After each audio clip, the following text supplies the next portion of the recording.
May mga umagang hindi na mabigat, hindi dahil wala ng alaala, kundi dahil natuto ka ng buhatin ang sarili mo nang hindi umaasa. Ganoon ang umaga ni Leah ngayon.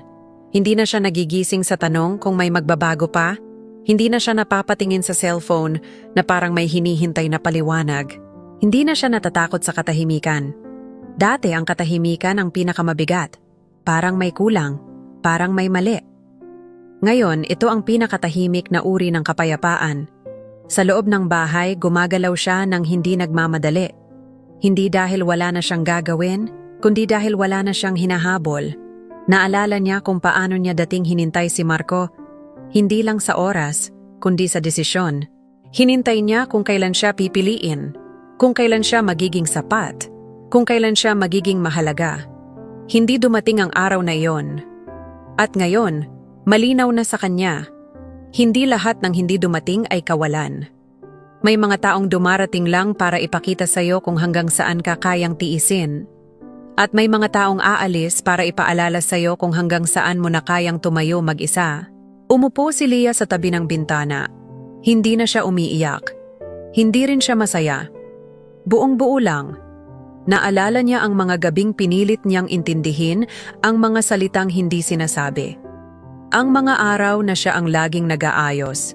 Ang mga pagkakataong siya ang huling naiisip. Hindi siya galit. Pagod lang siya noon. At sa pagod na iyon, may natutunan siya.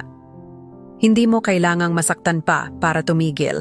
Hindi mo kailangang may magpaalam ng maayos. Hindi mo kailangang may humingi ng tawad.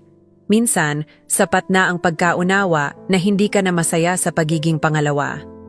Sa hapon, inayos ni Leah ang ilang gamit. Hindi bilang paglisan, kundi bilang pagpili ng sarili. May mga alaala na hindi na kailangang itapon, pero hindi na rin kailangang balikan. Tumingin siya sa salamin. Hindi niya tinanong kung sapat ba siya.